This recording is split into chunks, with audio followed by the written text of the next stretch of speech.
लियाकतपुर के नवाही इलाका उच्च शरीफ मोहल्ला गिलानी थियम कबीले के मेहनत कश मोहम्मद हनीफ का अपनी अहलिया समेत दीगर अहले मोहल्ला के हमरा प्रेस कॉन्फ्रेंस में उनका कहना था कि नासिर नामी शख्स की बहन से वट्टा सट्टा की शादी कर ली, जो चंद अरसे बाद जुराइम की दुनिया में कूद जाने से पूरे खानदान की रसवाई का बास बन गया। मोहम्मद हनीफ का कहना था कि उसकी वट्टा सट्टा की शादी से पुलिस ने असल किरदार पकड़ने की बजाय मेरे घर और घर वालों को निशाने पर ले आए और आए रोज छापों का सिलसिला मामूल बना लिया। चादर और चार दीवारी का तकद्दुस पामाल करके खवातीन को हरासा किया जाता है और मुझे कई रोज थानों में रख कर जलील ख्वार और तशद्दुद किया जाता है। पुलिस वाले मुझे कहते हैं या मुजरिम पकड़वाओ या अपनी बीवी जो उसकी बहन है इसे तलाक दे दो। उसने कहा कि उसके 6 बच्चे हैं, मैं कैसे अपनी बीवी को तलाक दे दूं? मेरे 6 बच्चे हैं, मैं और बहुत गरीब निहायत गरीब आदमी हूँ। मुझे बार बार पुलिस तंग करती है।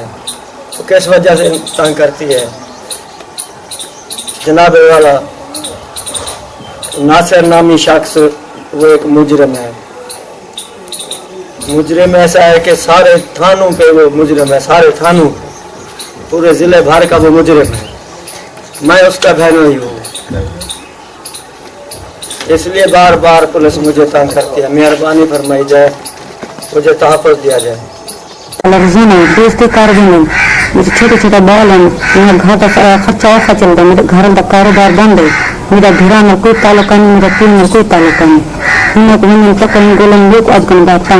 मेहनत कश का मजीद कहना था कि मेरी जिंदगी की 2 राहें हैं, या खुदकुशी करके अपना काम तमाम कर लूं या शराफत के बजाय माशरे के लिए दहशत की अलामत बन जाऊं। मेहनत कश ने वजीर आला पंजाब और IG पंजाब से फौरी नोटिस लेने का मुतालबा किया। कैमरामैन हाफिज जहद महमूद के साथ आमिर महमूद, सिटी न्यूज, लियाकतपुर। हम लाते हैं टॉप न्यूज, आपके फेवरेट टॉक शोज और अनलिमिटेड एंटरटेनमेंट सिर्फ YouTube पर। अगर आपने अभी तक हमारा चैनल सब्सक्राइब नहीं किया तो अभी सब्सक्राइब करें और बेल आइकॉन को क्लिक करके हमारी लेटेस्ट वीडियोस के बारे में अपडेट जानें।